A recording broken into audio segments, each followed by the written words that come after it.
Good afternoon, everybody.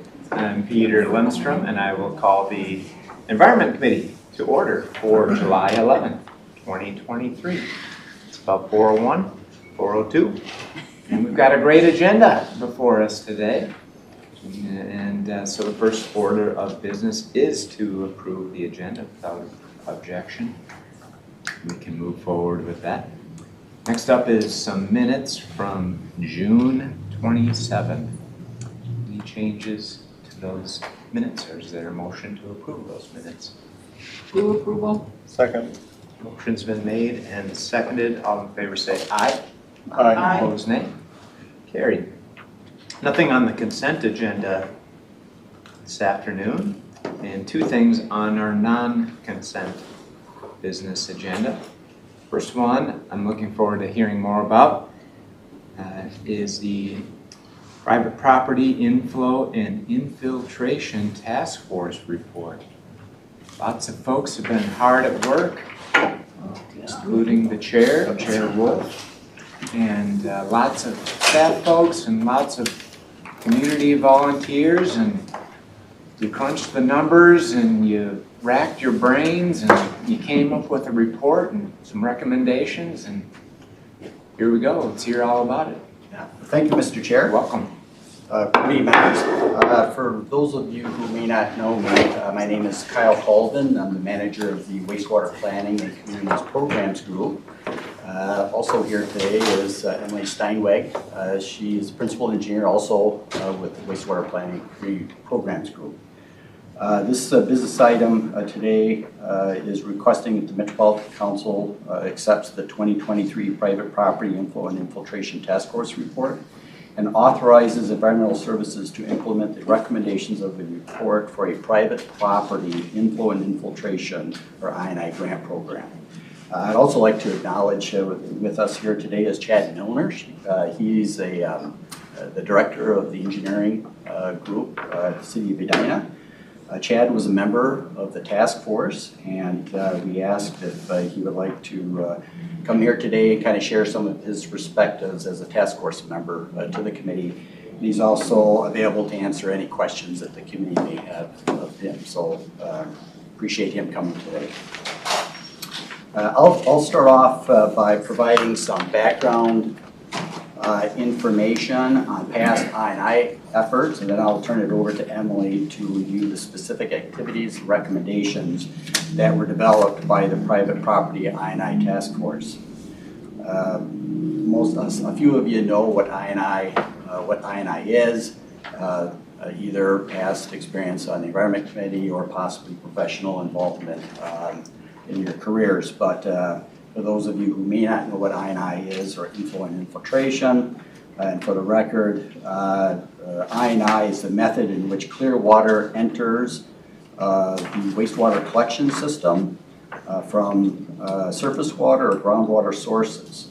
I'd also like to refer you to the front page of the task force. It's got a good exhibit that kind of shows all of the ways that this clear water can enter into the wastewater collection system. Inflow is the water that enters the system usually at very high rates, commonly through open manhole covers, storm water cross connections, sump pumps, or foundation drains.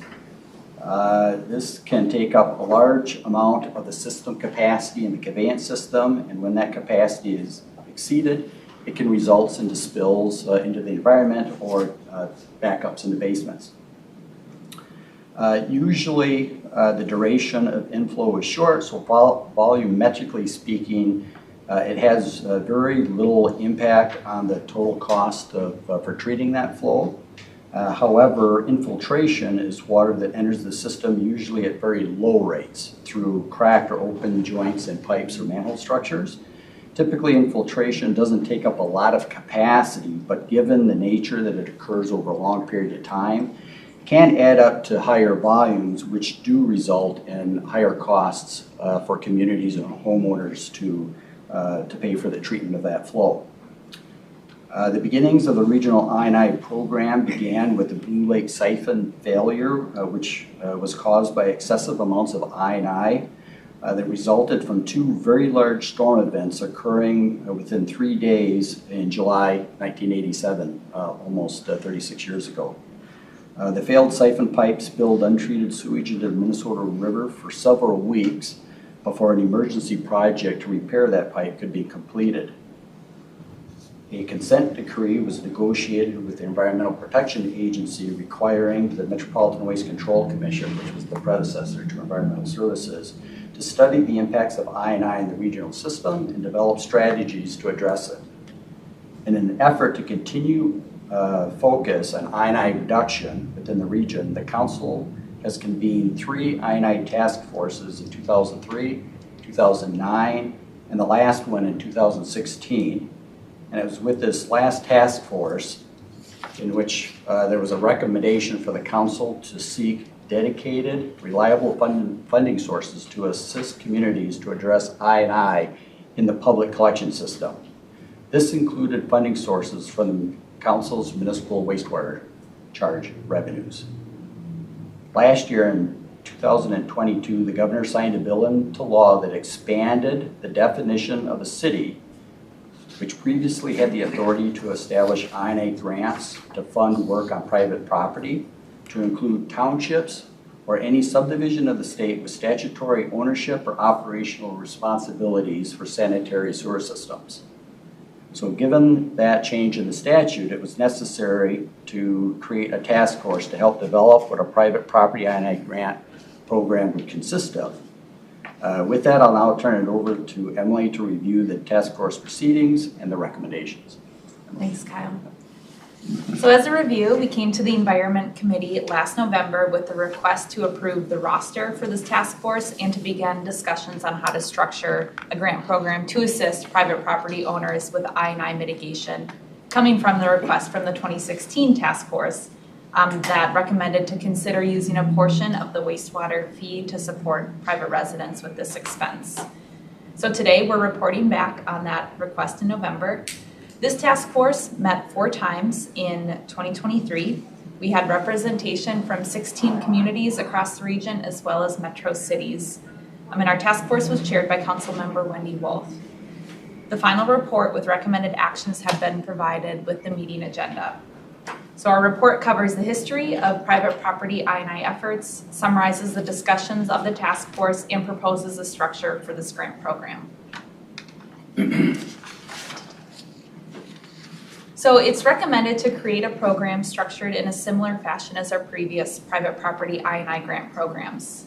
The task force supported any municipality to apply that has exceeded their I&I goal or come within 20% of their I&I goal.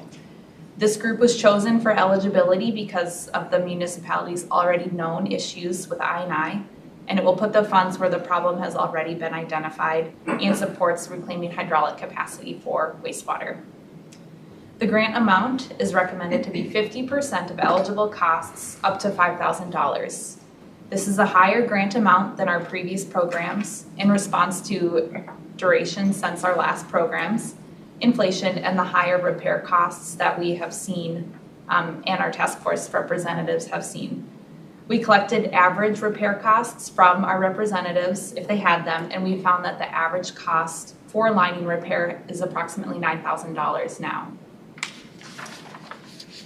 So similar to our past programs, eligible work includes private lateral repair or replacement, foundation drain disconnection, and new sump pump if that sump pump is associated with the foundation drain disconnect, and lateral televising and cleaning costs if they result in a repair of or replacement of the sewer lateral. There are a few additional components to the potential grant award that you may have noticed on the slide. The task force was asked to consider equity in grant distribution to support the equity outcome goal in Thrive MSP 2040. The task force was supportive of this conversation and discussed many great opportunities and ways to more equitably distribute funds. After having multiple conversations, in part led by staff from the ES Workforce and Equity team, the task force expressed that equity needs and opportunities vary from community to community. Each community has different needs and may prefer to use the grants in a way that have the biggest impact on their community and not fit into a one-size-fits-all approach for a program. We heard examples from our task force of ways they would focus efforts in their grant distribution because they know their communities and where the need is greatest, both environmentally, meaning areas that may have more I&I, as well as where they can have the biggest impact on improving public health. So with that recommendation for our participating municipalities to administer funds as they see fitting for residents meeting their equity goals, the task force supports a maximum grant of $10,000 for those residents, as well as full grant reimbursement for any televising and cleaning of a lateral for the resident that meets their equity criteria. So those are additional grant funds when compared to the recommendations for a resident that does not have the equity need. So I'd like to pause and give Chad a chance to speak. Like you mentioned, he was a member of this task force as well as the 2016 task force. So he'll share his experiences with private property I&I, thoughts on the program and how Edina has been incorporating equity in their work and how they could apply it for this program. Thank you, Emily. Chair, members of the committee, thank you for having me today. Again, Engineering Director for the City of Edina. I appreciate the opportunity to say a few words today. This is my second time, like Emily mentioned. I was on the task force in 2016. Each time I participate, I learn something from your staff, the Met Council staff, and from members of the task force that I can bring back to our community and learn from. Each task force member brings unique insights to the discussions. They bring their community core values. Those values are shaped by their residents through their elected officials. So we had a great mix of communities and experiences, both large and small, and it was really great discussions that we had. This mix led to great discussions, ideas, and ultimately led to the recommendation that you're hearing from us here today. It was flexible enough to garner participation, yet provided enough definition to ensure that the funding would be used for its intended purposes. So in Edina and the task force, we know I&I is occurring and costing all of us. In Edina, we're investing in our city-owned systems, and for many years, we're trying to nudge those private property owners to do the same. So if this program is approved, we intend to participate. We also hope this program can grow in funding and also participation to try to reduce the impacts of I&I on a regional system.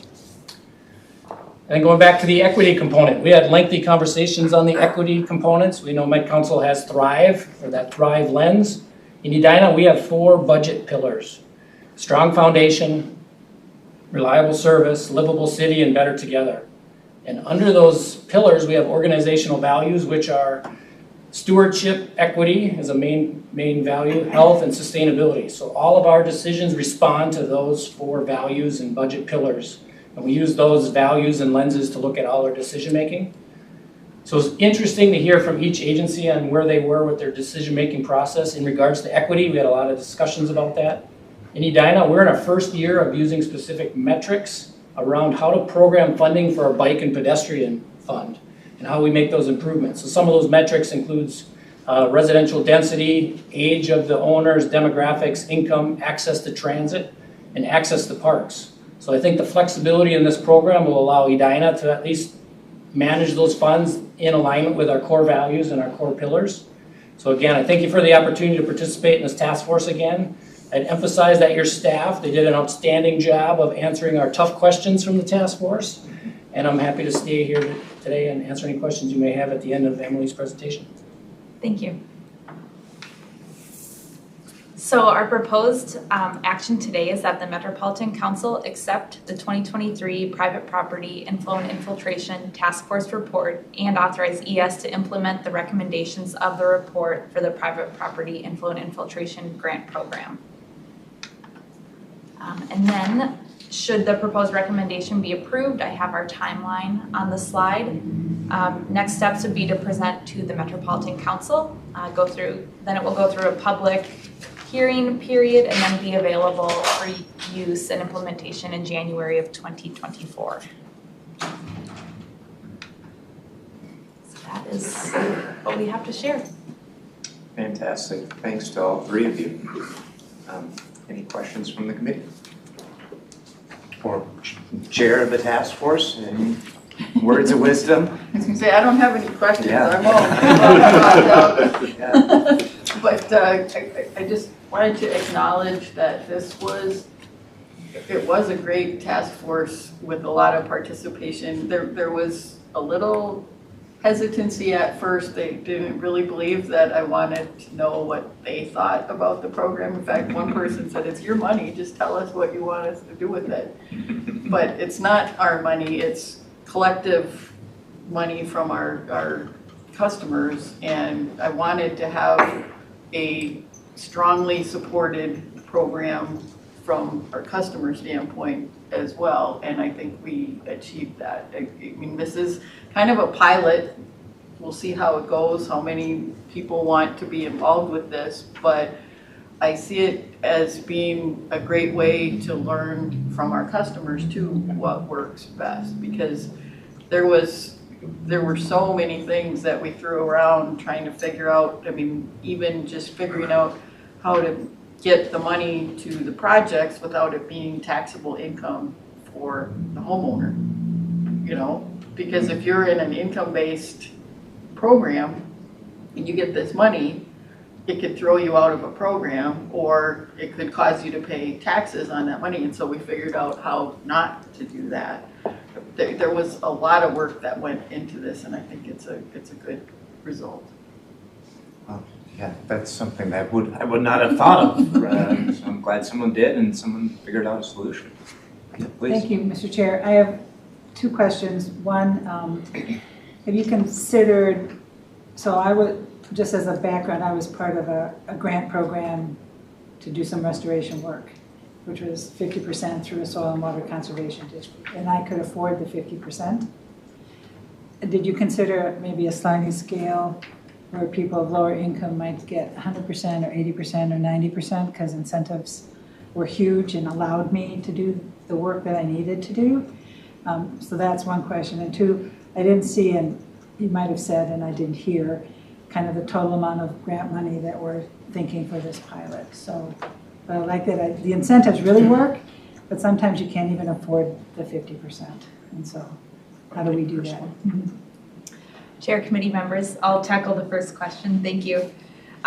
Yes, we did consider a sliding scale as a potential way to distribute funds. We chose to not pursue that this year. Just being in charge of incomes is a different level of security and privacy protection. So we chose to hold off on that until we looked into that a little bit more. And then like I mentioned, our task force did get very excited about thinking how they could implement the funds in their community, in those areas, neighborhoods that had the most need, because they do know better than an income. With income, we looked at census tract data as a starting place, but then decided that wasn't quite at the level, because you can have a wide variety of homeowners in a certain census block. Okay. Can I answer more of that question? Because I think you guys are talking past each other. The equity component in this is that a city can do 100% for people who can't afford it. Oh, okay. So the money's at the like Minneapolis was talking about focusing all of theirs on people who they know already have a problem and haven't fixed it because they can't afford it. That's that flexibility that different communities have. And like some communities have, like they do a whole neighborhood, and like Newport knows that it has whole neighborhoods that every single house has I&I. If it's a lower income neighborhood, they could cover 100%, or if it's not low income neighborhood, they would cover half of the cost of all of those service lateral replacements as part of the bigger project. So each community gets to decide how that equity component is, but rather than setting up, like you said, tell us what your income is, we don't want to get into that. I hadn't thought of it that way. No, thank you. Yeah. Thank you. And Mr. Chair and committee members and Councilmember Cedarburg, in regards to the pool of money, we have identified that the pay-as-you-go, which is a set-aside directly coming from our revenues that's part of the capital program, can be used as a funding source. We've initially identified up to $1.5 million of that fund. It's, in the last couple of years, it's been about $11 million per year, and there is capacity to fund at least a program of $1.5 million per year out of that. And that would have no impact on the rates because it's an existing funding source. Thank you. Just so I understand, each city that meets the threshold that qualifies will get a chunk of change, and then they can, with some minimum guidelines, they can decide how best to implement that grant program in that city. Is that correct? Yep. Essentially? Yep, Chair, that is correct. Okay, and out of our 100+ communities, how many, I think there are a fair amount that meet that threshold. Not everyone does, but 90%, 95%? Yep, Mr. Chair, that's correct. I believe the latest number is 80 or 81 Okay. out of the total.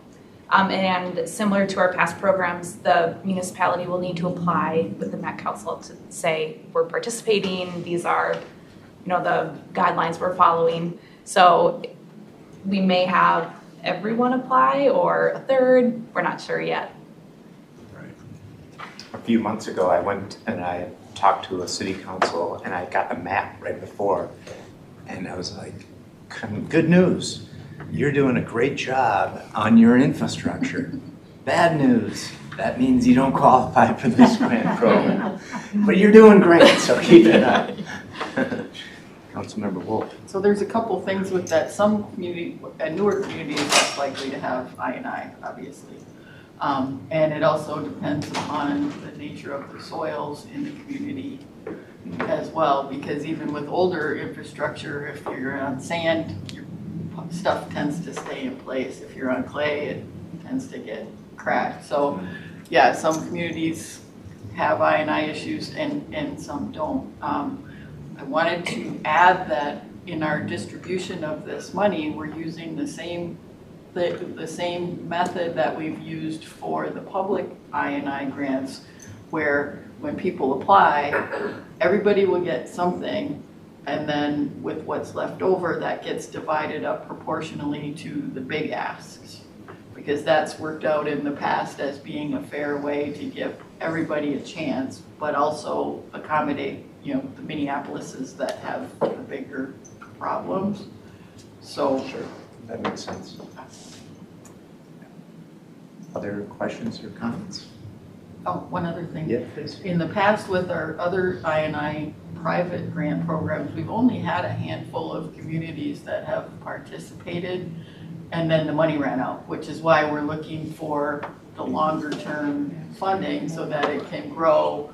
I would anticipate that there will be a smaller number of communities to begin with, but then as that program is successful, then it will grow. But fortunately, we have hopefully ongoing funding to keep this going, because it is a very major part of our excess water that's getting into the system is coming through those private service laterals. And it's a major expense for people, as you noted, $9 grand. I've had 2 or 3 neighbors go through that, and it looks very unpleasant and very disruptive for a long time. And it oftentimes seems to happen, at least for them, in like January when the ground is frozen. It's a mess. And that's average cost too. Yeah, I Sometimes was gonna it's- say, I would tell people like 10 grand plus. Yeah, Mr. Chair, I'm familiar with a project out in Golden Valley that was over 20,000 to fix a private service line. Really? So it can be, For a pretty house? expensive for a house. A house, 20 grand. Wow. The other challenge is when you have that I&I trickling in constantly and driving up the volume for a community, everybody in the community is paying more for their sewer service because of that additional volume. But the cost to fix it falls on only the people that have the cracked pipes, which is why this program is so important, because it does help the whole community, but we need to help the person that's having to shoulder that cost. Mr. Milner, are you going to be the first person to submit an application Yep, I have it. January 1st? You got it all written out already? Just waiting for your signatures. Just waiting for the ink to dry and that thing's going in. Yeah, we're ready, and we definitely participate. Fantastic. All right, you're looking for a motion, I imagine, or another question, comment, motion? Motion to approve. Motion has been made. Is there a second? Second. Second. Nice. All in favor, say aye. Aye. Opposed, nay. Carries. Thanks so much, all of Thank you, you. for, Thank you. and Councilmember Wolf as well, for all of your great work. Okay, that takes us to our second item on our non-consent business agenda, which is our rates and charges. Mr. Smith, welcome back. Talking about rates again. Good afternoon, Mr. Chair. It's good to be here. I am Ned Smith. I'm the Director of Pretreatment and Finance for Environmental Services. And I am here to talk about rates and services, rates and charges, which is a little bit more specific, but that's kind of how we do it.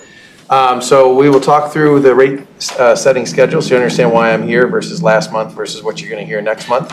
And then we'll walk through what's changed from last week. Spoiler alert, nothing. Proposed 2024 sources and uses, also not changed, but we like to put it out there just as a reminder. This is also, getting ahead of myself, but this is also going to go to the overall council in 2 weeks. And so that's why a lot of this information is in here. They haven't seen it yet, you have. So why are you giving it to us today instead of in 2 weeks? Because, well, I'll just jump ahead.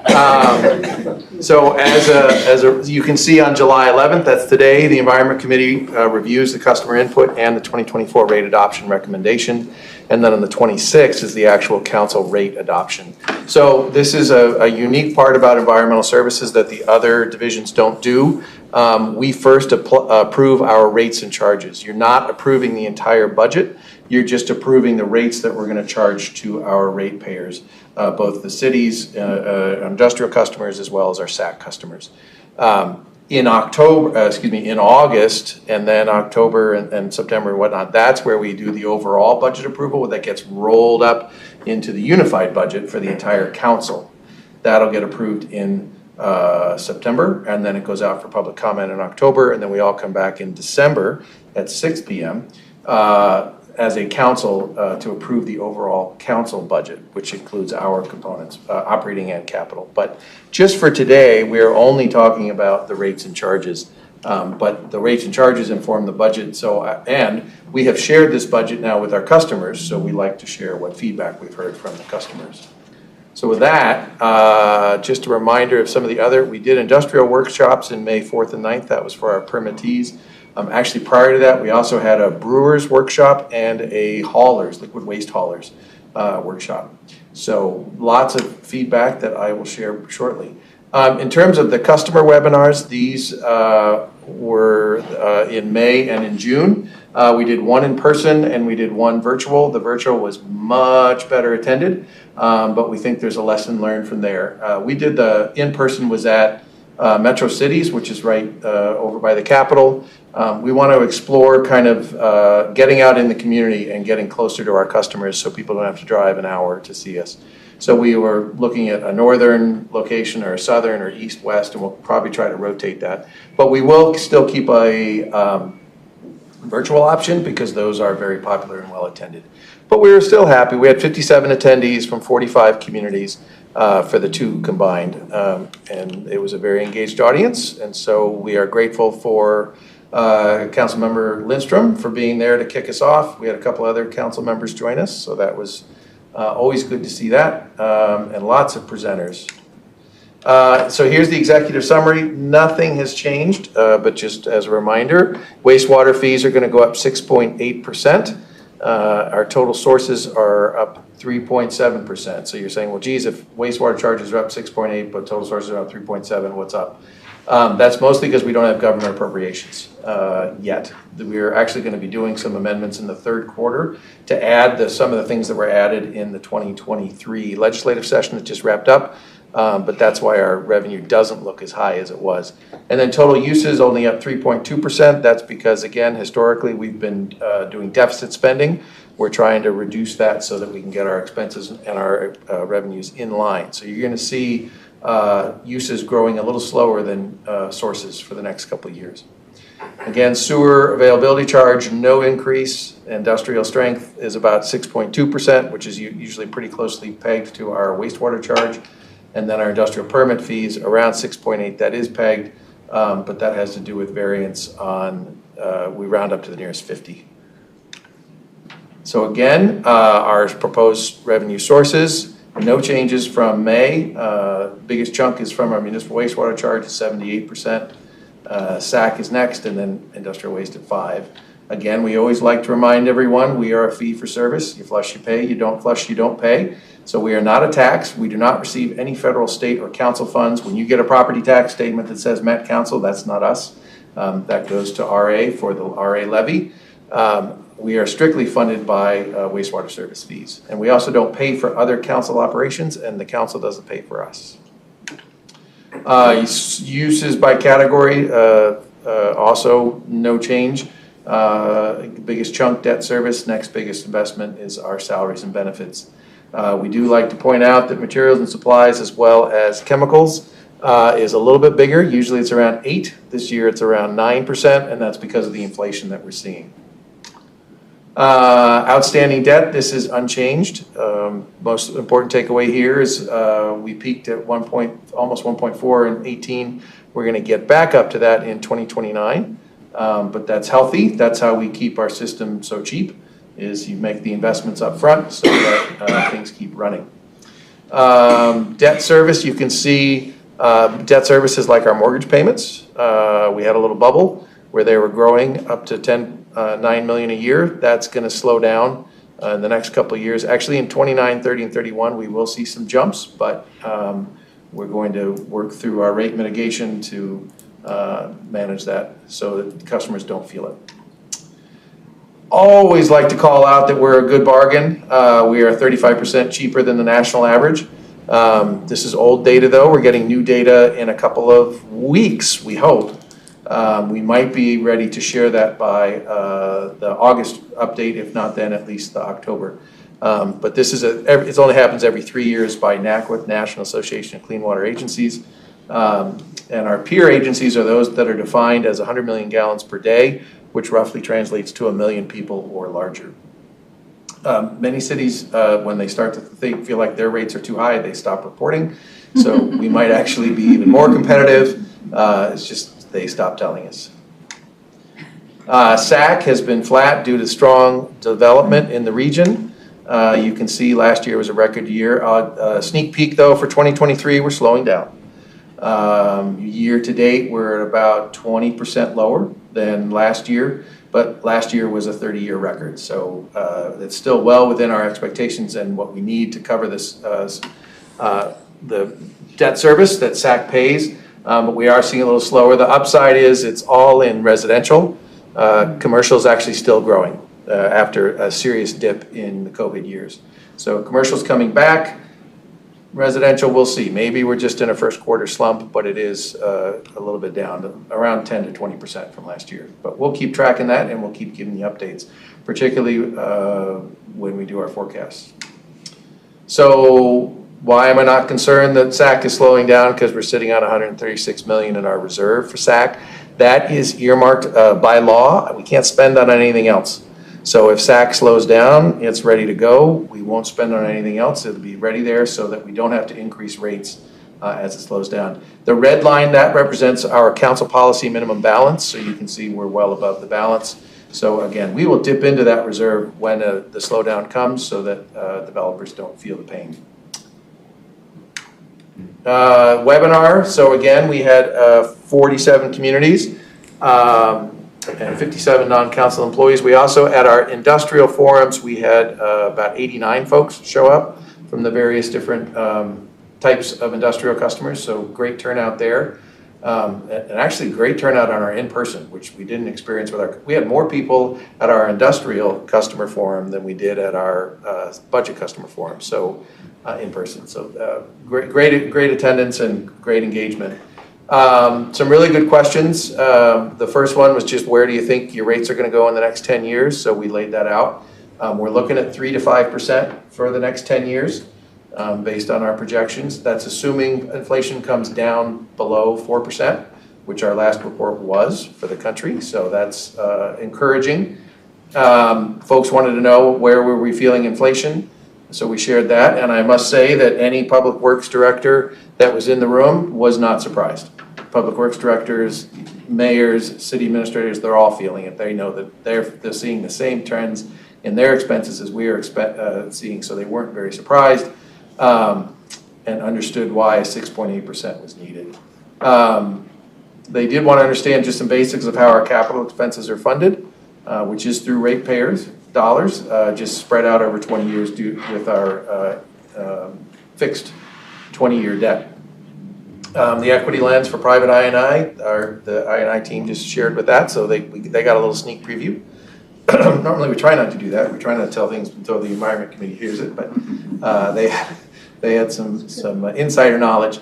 There was a question about, so flows are going down. So when you talk about a 6.8% rate increase, no one, of course, feels a 6.8%. The two determinants of what your rate is 6.8%, but also what is your flow doing as a percent of the community?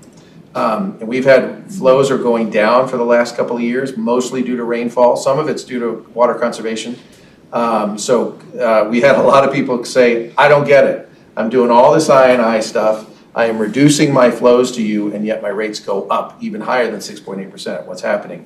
And we say, well, do a rain dance, because our biggest customer is Minneapolis at 20%. Our second biggest is St. Paul at 10%. Those are both what we call wet cities. So when it rains a lot, their flows go up. When it doesn't rain a lot, their flows go down, and that needs to get allocated out to the rest of the city. So that's why, even if you're doing a great job with your I&I, we will remind them it could have been worse. But even if you're doing a great job with I&I, you're still going to feel a bump when it stops raining. We talked about collection system staff. There were some questions. What do we do if we see a spill or we need to do some work? Who do we call? Bird. And then what's our emergency water main breaks and overflows? Which was also a question about how do we contact folks and make sure that we're all coordinated. There's the link to the webinar if you're curious about the detailed findings or detailed presentations. And so with that, I would propose that the Metropolitan Council adopt the wastewater charges and rates and charges outlined on page 1 of the business item to be effective January 1, 2024. And with that, stand for any questions. Thank you very much. Any questions for Mr. Smith? I think we've seen this once or twice before. So. I've given it once or twice. Move approval. Motion's been made and seconded. All in favor say aye. Aye. Opposed nay. Thank you, Mr. Chair. Carries. Thank you very much. And that takes us to our final information item, which is the introduction to the Metro Area Water Supply Plan update. And our first crack on chapters 1 and 2. Welcome to the committee. Thank you for the invitation, and it's good to be back again to talk about water supply work. Indeed. Again, my name is Lanya Ross, and I am in the Water Resources Planning section. I'm an environmental analyst focusing on water supply planning. I have my colleague Jen Kader, a senior planner, here to talk as well. And so this is an information item. It builds on the presentation that you heard on the 27th, where I talked about 2 of our key stakeholder groups, the Metro Area Water Supply Advisory Committee, Policy Committee, and then their Technical Advisory Committee, so affectionately known as MOSAC and TAC. And I did talk then about one of the key efforts that they're working on, which is the update of the Metro Area Water Supply Plan. And so I wanted to share a little bit more about that plan specifically with you today. And so my goal is to kind of share a little bit about specifically what I'd like you to keep in mind as you hear about kind of the plan and policy updates in the coming months. And specifically the purpose of the Metro Area Water Supply Plan as a part of that. So I'm going to share some of the draft content. This is very preliminary, but the draft content for chapters 1 and 2 of that plan, which our committees and stakeholders are working on. And then we're also going to share, and Jen will go into more details about some of the sub-regional engagement that we have scheduled for the summer. And we'll end with some next steps. So that I would just like to start with an ask, and that is, as you start working more and more on regional policy, particularly in the coming meetings of this committee, I would ask that you continue to keep in mind, we focus very much on the wastewater side of things. We have a strong role in watersheds, but also keep in mind what we have already heard and what we will continue to hear from our water supply stakeholders about where regional support is needed to help them continue to do the important critical work that they do. Water supply is done at the local level. They're responsible, they have the authority for water supply systems, but water does not follow municipal boundaries, and so there are some regional challenges that they're wrestling with. And so we can think about how to support that in the policy work.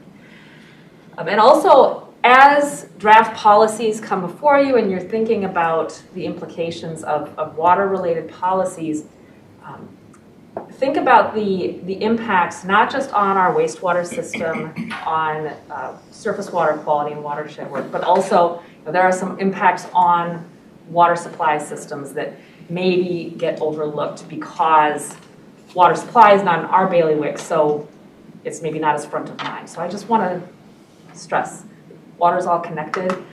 Water supply impacts our wastewater system, and our wastewater system planning impacts water supply.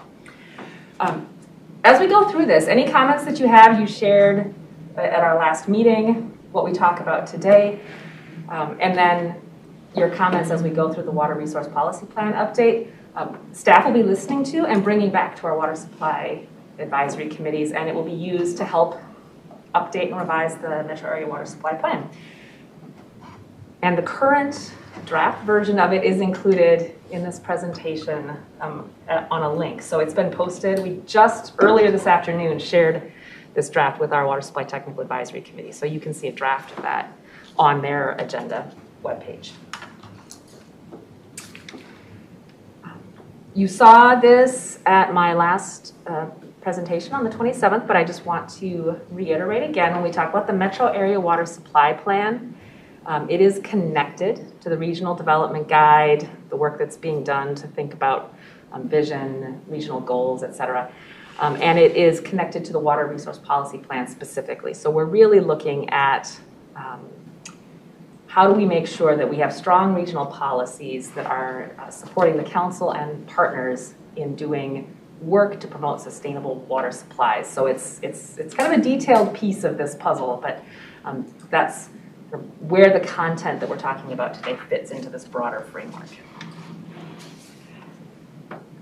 Specifically, what we've heard so far from our advisory committees and stakeholders is that this updated Metro Area Water Supply Plan will include Part 1, which really sets the desired outcomes for water supply in the region. So this is framing the regional approach to water supply planning. What are some how do we articulate our goals for water supply sustainability? Part 2 is more information about the region's context for water supply. Where does our water come from? How much do we use? What do we use it for? Are there limits? What's our capacity? So that's the information that we're working on drafting right now. We've also heard a need to include the development of some measurable, trackable regional targets.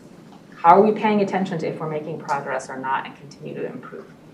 And then finally, there's a piece that is more focused on sub-regional information because water supply, like many other parts of the council's work, is not the same across the region. And so wanting to really recognize some of the sub-regional resource challenges, opportunities, and have that reflected in this plan. And Jen will talk more about that in just a moment. So this is sort of the package of information that we're working on developing right now. What we have right now is very much a draft, so expect this to evolve as our conversations continue. But I am going to dive a little bit more into some of the details as they stand right now. So chapters 1 and 2 of the Metro Area Water Supply Plan update are draft, but chapter 1 in particular has had a lot of work put into it. So there have been some minor changes. We actually have a pretty solid draft last December, but based on conversations with our advisory committees, and a subregional water supply group workshop in March. We did make some revisions. One of the things we're really working on is making sure that the terms in this metro area water supply plan are consistent and it's well connected to the water resources policy plan. So that is being adjusted to make sure that there's a strong connection there.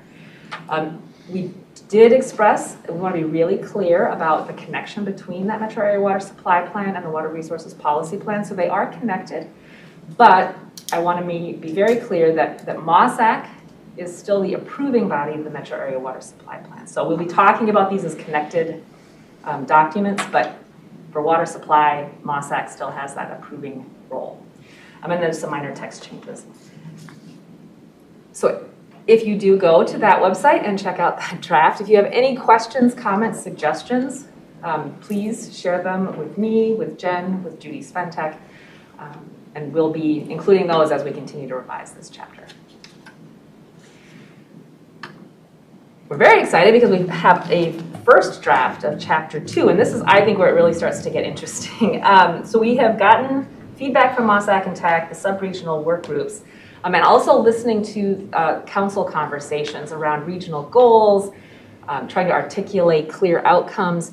And so what we have heard and how we've crafted this first draft is really building in a framework where we can articulate some more measurable outcomes or metrics to track high-level regional progress. So I'll go into that in a little bit more detail shortly, but we also heard a request to strongly highlight the region-wide challenges and strategies. We spent a lot of time talking about wanting to reflect the sub-regional differences, but just creating space too for some of that. As a region, we're sort of facing certain things no matter where you are. There is a request to include in here some region-wide strategies as well. What are the actions that the council with its partners will commit to across the region versus what do we want to target for specific areas? And we also have heard that there's a benefit in providing a more concise, high-level information and water supply context that is more effective to engage state, regional, local leaders and residents. Not wanting to kind of, as a trained scientist, I want to share all of the information, but really focusing on like what's really important to think of first. And then we have a companion piece, a document, the Water Supply Planning Atlas, which is being developed right now, which is very rich information source. So this kind of bite snack meal to providing information. What's the key information if you need to learn more and we want to delve more into some of the technical information, we have that resource available too, but it's in a separate document. And again, how do we make sure that we are continuing to draft this in a way that is strongly connected to and consistent with the developing regional policies? We don't want to suggest a whole lot of actions in water supply and then not have them connected to our regional policies. So there's a lot of conversations going there. So based on what we've heard so far, the regional water supply setting, the information we think is helpful for people to have sort of top of mind, includes articulating the impact and the scale of water supply management in the region. Why is this important? How many jobs are we talking about if we don't manage? How many people are impacted? How can we frame that to stress this is why it's so important we do the work we do? What are we using water for in the region now and thinking forward? How much water do we use for those different purposes? Who are some of the key water users so we can think about how to structure our programs appropriately? I think the obvious one, right? Where is our water coming from? And particularly in different parts of the region. And the interesting question that has come up recently for me is what are the limits of those water sources? How are we defining the sustainable limits as we think about how much do we have and how much do we need, particularly in the future? And then finally, what do we want to articulate about the infrastructure across the region that connects water supply sources to users? We have a lot of information regionally about the wastewater system. Because it's so individual, it's a big system, but we don't often get to tell the whole story of the that infrastructure. So that's some informational pieces that this chapter would include. Again, some regional challenges, strategies, and then a regional set of dashboard measures to help us frame progress.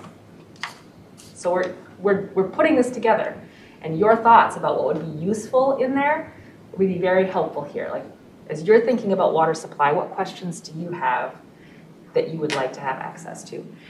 Right now, the draft is very boring to look at. It's a lot of text because we're really trying to articulate the content that we want.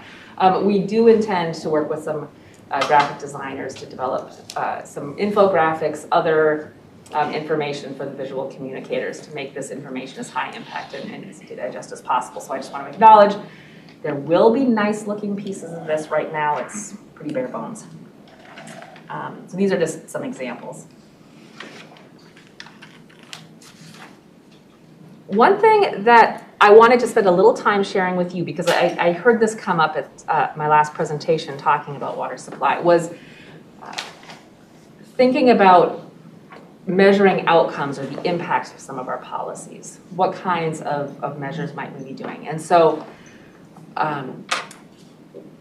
we are proposing this framework to help people understand how we have a high level vision, regional goal for water supply. We want a water supply that's sustainable for the entire region now and in the future. The committees have identified, articulated some outcomes they'd like to see in key areas. And so sustainable water supply is possible when the council and partners focus on improving outcomes in water supply infrastructure, land use and water supply connections, groundwater surface water interactions, water quantity. So that's what we want. So we know what we want things to be. And we know that there's certain buckets of actions that we can take. So enhancing our collaboration and capacity, assessing our system, evaluating mitigation measures, supporting planning and implementation. So those are being identified. The piece we're really working on drafting right now is, okay, we know what we want to do. We know what kinds of actions we can take. How can we track success? And so thinking about some of the available or even new measures in investments, how much are we investing in sustainable water supply? Where are our resources being directed? How are we measuring the different actions that we're taking, both Met Council and with our partners, that result from those investments? And then what kind of outcomes might we want to be paying attention to see whether the investments and the actions we're taking are actually resulting in sustainable water supplies. And so there's been a lot of suggestions proposed, and so we're starting to organize, brainstorm, and kind of refine what those might be. And this is really helping us to set up a process for continuous improvement, supports transparency and accountability with our water supply planning work. So this is what we're sort of starting. Just to give you some examples of measures that have been proposed in some of our conversations with stakeholders, I've thrown up some here. State funding for regional and sub-regional water supply planning and implementation would be one investment we want to track. We do get funding from the Clean Water Fund, so making sure that we're letting people know, here's what we have gotten for support, here's how we're planning to use it. A number of potential actions might be helpful to pay attention to. How many partners are we collaborating with on water supply? What are the current state of different practices? Outcomes have been proposed, tracking customer confidence, satisfaction with water supply. Water use, I think, is one we all are interested in and are tracking. So how do we want to be reporting on that? So these are some of the examples of dashboard measures that were being considered. So that was a lot of content. So you can see we're really deep in drafting this information and not wanting to get too far ahead, because wanting to have some information in the wings ready to help support the policy conversations as policy is more articulated, making sure that we're connected to that work. So this is information that's out there that we're drafting. So I wanted you to know where we were at, welcome any questions, input, and also just knowing the conversations that you have in the coming months. I and my colleagues will be listening, and it'll be using it to refine those drafts. I'm going to pass it over to Jen to talk more about. Subregional. Yes. All right. Before I jump into it, are there any questions or comments for Lanya specific to what she just covered? Because I'm going to go even deeper into one of the things that she was talking about. And if you want to stay at this level for a second, I'm happy to pause so you can ask away. Questions or comments for Ms. Ross? I'll jump in and say I love those infographics, the ones that you showed, the ones that I've seen so far. I'm a big infograph type person. One thing that jumped out to me is the number of cities that plan on digging new wells in the years ahead. I think it's something like 50, maybe a little bit more than that. And I was curious to know, does that mean that they are taking some wells out of line, or are they just having 50 new wells? That particular figure, you have very good eyes, is both. Some communities know that they have to rehab, or they're going to get rid of some wells are open to multiple aquifers at once, and that can be a risk for public health because contaminants can move through them. So they have plans to replace that well with a new well. So that map includes all new wells that are planned, but some communities are definitely planning on expanding that. And that would be interesting to know, what's the net new wells in our region, in addition to that 50 number. Thank you, that is helpful. And the water supply planning atlas that Lanya referenced to, there's a graphic in there that you could see that shows what it would look like with efficiency measures in place versus just kind of business case as usual. It's just a roadmap, very simplistic, but trying to convey this idea that efficiency measures and taking advantage of some of the grant opportunities could help reduce the number that you might be looking at as you look forward to the future. So it's helpful to kind of tie all these conversations together. Good point. Other questions, please? Thank you, Mr. Chair. And I just kind of piggyback on that comment, it's, the water, groundwater is becoming more of a scarcer resource. And so you can kind of envision a race, who's going to get their wells in first. And so we've got the sub-regional plans, which Jen's going to talk about, which is great. But then, water flows, it's one water. But if I was, really concerned about it, it's kind of who's going to get there first. So how do we avoid that mentality about, scarcity? And so then it's not people are concerned about, am I going to get mine? And how do we work with that mindset and not pit communities against each other and people against each other? But so you have to have a metro-wide, plus you have to have the sub-regional, and to keep this all very positive. And anyway, it's just, that's kind of, I watched too many Westerns, where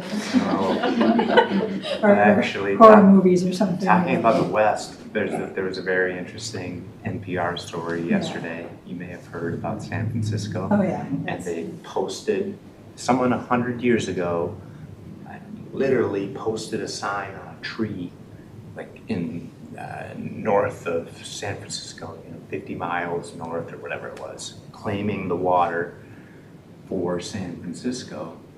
And this was 100 years ago. And there's a rule out west about if you make the first claim, then you have some right to that water. And it's hotly contested. There's a tribal nation who's like, hey, we want to talk about who's first. Anyways, yeah, but it's a scarcity. It's very much a scarcity and controversial issue. Thank you. Yeah, thank you. All right. I'll keep it moving ahead. But first, I'll just do a quick introduction because I've met some of you in other places, but for a few of you, this is my first time having the pleasure of getting to see you and meet you, and so I'm looking forward to getting to know you over time. My name's Kader. I am a newly minted staff member of the water supply team. I joined about 2.5 months ago, and I came most recently from Freshwater Society, where I had been for 7.5 years, and was most recently as the Director for Engagement and Systems Change there, so working on water planning, on water governance for local communities as well as across the entire state. In addition to that, as you mentioned, the Clean Water Fund, so just helpful context, I also served as a statewide representative for environmental organizations on the Clean Water Council, and was there as vice chair, and until my term ended when I got to come over. Well, my term ended at the same time I was taking this position, so it was a very nice, smooth timing and transition. But I'm very excited to be a part of this team and to be working on the sub-regional engagement component of this process, along with some other projects, and so what I'm going to be covering today is more of that deep dive into that part 3 that was in Lanya's presentation, looking at sub-regional engagement. The purpose of this effort, and this is not something that I showed up and created, this is building off of a lot of good work that's been happening and vision and effort that's been put in by colleagues on the water supply team. But as we were working on this, we needed to start off by really articulating if this were to live up to its fullest potential, what would the outcome be? And what we came to was the purpose that you see on the slide here, to really build that shared understanding between communities and Met Council, as well as within communities and across communities, of the following at that sub-regional level: the context and current conditions for water supply. The definition of success was each one think that successful water planning looks like in their sub-region. What are the issues and barriers that they are already running into or assume they will be running into as they look ahead with their communities and planning, strategies that can be used to address those issues and barriers or pursue other opportunities that they may be interested in. And those can be practices, those could be policies, those could be partnership opportunities, really trying to have the communities within subregions identify these for themselves. We could hypothetically stop there, that's why there's that dotted line there, but something that was very clear among staff and among the stakeholders that we were engaging through the process prior to developing this purpose statement was that they really want to see this be an implementation plan, something that can help guide the work that can happen over the course of the next 10 years and really help be clear around how do we put this work into action, how do we make sure this isn't a plan that stays dormant or isn't as used or heavily utilized as it could be. So adding to the context, success, issues, barriers, and strategies, making sure that we're paying attention to timeline and sequencing. What should happen first? What needs to happen in order for high priority things that are a little bit further down the line to be successful? What sort of actors need to be involved? What's their capacity? How do we really be thoughtful about that timeline and sequencing? As well as what are the resources that would be needed to sustain the effort over time, whether that's funding, that's staffing, that's information, just what sort of resources might be needed to make sure that this is successful. Quickly before I move on, you see the subregions as they're identified here. These were the subregions that were developed for the Water Supply Planning Atlas. There's a whole bunch of data sets that are informing where the boundaries are. On here you can see that there's some amount of overlap as well between a few of them. And some communities may have more of an affinity or sense of belonging within a region that they're not actually in on this map. These are just supposed to help with planning purposes and helping to identify some sort of container around each of the subregions. However, people can choose, or the different folks that we're working with can choose which one or ones they want to participate in. So these are helping to create some sort of buckets to make meaning out of this based on geology, based on hydrogeology, based on politics, based on watersheds, but really trying to create some sort of sideboards to help facilitate conversation. Using the input that we get from this process, something that is core to who I am as a person, as well as the approach that we wanted to take with this process, is that asking a question of people is a promise to do something with the answer. People are giving their time, they're giving their minds, they're giving their experiences as a part of this, and it's our responsibility to make sure that we honor the input that they're giving. So how are we going to use this information? You heard in Lanya's presentation some of this already, so I won't go too heavily into it, but there will be the sub-regional recommendations, of course, if we're trying to develop everything that you saw on that first slide at the sub-regional level. We will have sub-regional recommendations, but there are things that we will see that are going to be true across multiple or possibly across all of them. So where we start to see that emerge from the conversation, that can feed back up into chapters 1 and 2. It can feed back out into the Water Resources Policy Plan. There's opportunities to use that information and wherever it makes the most sense to use it. And you can see how that's carrying across the slide here. It also is going to be, we're not just asking questions to get information, we're also working to build relationships, establish trust, and make sure that we're building that momentum towards action that will take place over time. So making sure that we're paying attention to all those different pieces as we're designing and hosting these conversations. I mentioned this is connected to more than just the metro area water supply plan. You saw in Lanya's presentation that the sub-regional engagement is embedded within that plan, but it does touch many more things. So we wanted to make sure that we were cognizant of that as we developed the process for this, so that we could avoid duplication with other efforts. We could make sure that our own timeline and sequencing were nicely aligned with other things that are happening. We're able to leverage and use past work because there's a lot of really great work that's already happened, both within the council as well as within the different subregions and people who are coming to the conversation. And we also want to make sure that we're teeing ourselves up well for what comes next. So just a couple of the known connections that I wanted to share just for examples is of course the Water Resources Policy Plan and the Regional Development Guide, the Water Supply Planning Atlas, which you've heard us both reference already, the research papers that Jen Kostrowski and many others have been working on, and well, many people have been involved in the development of these research papers for the Water Resources Policy Plan. There's a connection to this process here as well. And even thinking about what sort of information do communities need if they're identifying what success looks like, what the barriers are, and they're identifying it would be great if we had this information. How do we pull that into our office as well to identify what sort of tools or information or other resources can be developed to help facilitate regional or sub-regional action and regional progress. Some of the less tangible efforts that this is of course tied to is integrated water planning. We are bringing together for these teams, and you'll see this on the next couple of slides, water utility staff that you would expect to be in water supply conversations, but also watershed managers, land use planners, groundwater folks who are all trying to just look at how all this water is connected to each other to make sure that we have a nice holistic approach towards thinking about water supply planning in the future. I mentioned this already, but some of the less tangible things, again, that we need to keep in mind is we are working to build enhanced trust, so making sure we're paying attention to accountability, transparency, and just creating space for people to be open about what they're running into, and make sure that, again, that we use that information to support efforts. And then lastly, just noting that this work existed prior to the development of this process, and doing work around water supply will exist long after this work is done, so paying attention to how all these different pieces continue. So just a high-level approach for how we're going about this work. We've been, for the last couple of months, just working to gather data and understand what are we looking at and design an approach that we hope will help achieve the success and that purpose that was on that first slide.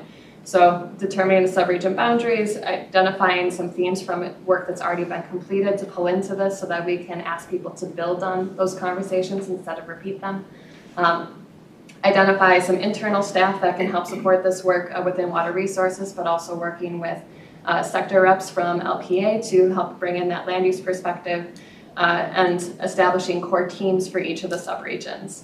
That's all been done, where we've been inviting people. We've got, I think, 4 or 5 of the 7 regions have been scheduled, and we'll be having our first core team meeting next week. Those core team meetings are so that people from the different subregions can work with us to help us understand what are some of the things that we might run into here. What are some conversations that we should be prepared for? How can we help structure the discussions we're going to have to account for significant difference as well as significant commonality? What's the best way to sort of carry this forward, and having local champions really work with us to make sure that we're building something that will be received and effective in each of the different subregions. Once we've had those kicked off, we get to design our engagements, invite people for those engagements, and then after that, this winter, pull from the different conversations what was learned to go directly into the metro area water supply plan. So it's a bit of a different approach, but it's going to be really intriguing to see what comes out of the conversations. We will be coming back to MOSAC and TAC as well as WAG to really kind of check in and make sure, are we getting the story right? Anything else you would add? And we're also going to be working with the participants in this process to identify if this is something they want to keep doing, to keep engaging as a part of these sub-regional groups. So just go super quickly through this so I can tell you who's on the core team.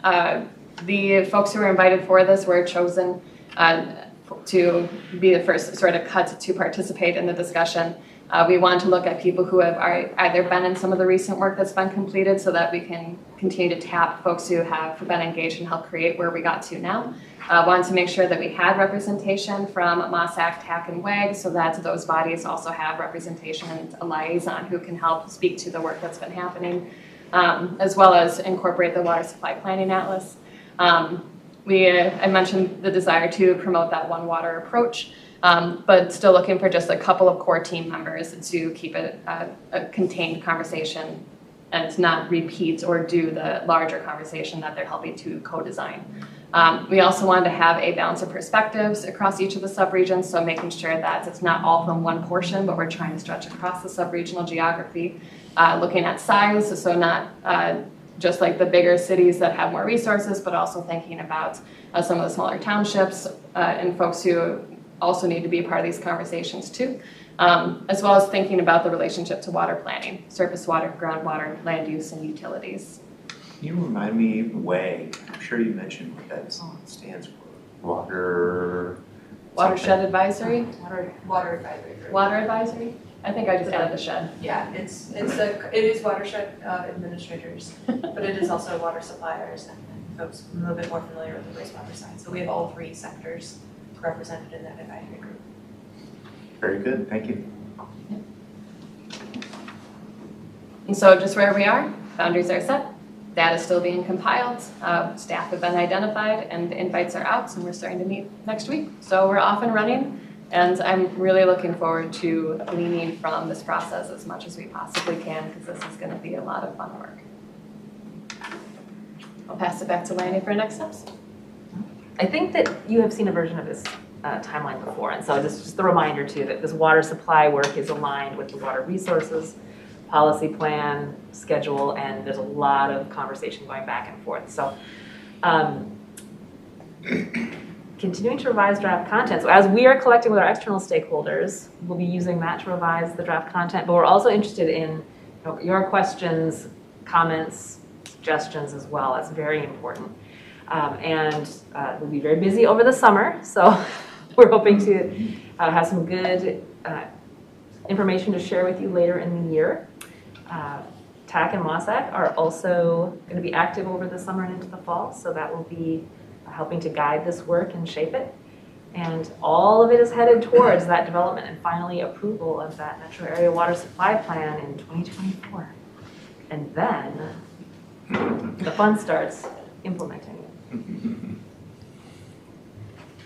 Well, thank you very much for both of you, and welcome to the team. Thanks. Man, talk about being off and running. You're off and running in You got a good crew that had the trouble running before I stepped in. So. Oh my gosh, and you've got a great background too for this work, so we're fortunate to have you. Questions or comments? I have Please. a comment. I was appointed to the Clean Water Council, so Jen is my go-to person on how to navigate it, since I'm a new member of the Clean Water Council as well. So part of her role is to kind of assist me and be the person I can ask questions to as well. So it's a huge resource for me. So that is helping me onboard quickly to the Clean Water Council and represent the Met Council the best that I can represent. And then the one question I have, or just comment, is since I'm in the Northeast Quadrant and part of your East Quadrant, and there's things flying fast and furious about water. So now here's one more group that's going to have people talking about water. And so somehow alerts if there's people, how do I kind of hear about what's going on in a little bit of things, because there's now another group. We got the Northeast White Bear Lake group and this group, and so I don't want to get blindsided by community members, and if I get a question, I will certainly come back to you before I answer anything. But just some way of keeping me up to date. I don't need to be sitting in on these meetings, but if there is a meeting or some of the public engagement ones I can come to, that would be good. It's just, you know, a lot of the same things will be discussed, but it just, you know, yeah, I need to know maybe a little bit ahead of time. Yeah, absolutely. And that's actually one of the things that, as we were talking about who should be involved in this process, thinking about the role that council members play in participating and being able to hear the conversations that are happening in each of the different districts. And so I'm expecting that we will have invitations that come out for the engagements. It's a question of how many are they going to be and what are they going to look like. That's going to be really designed by the core team members within each of those different areas.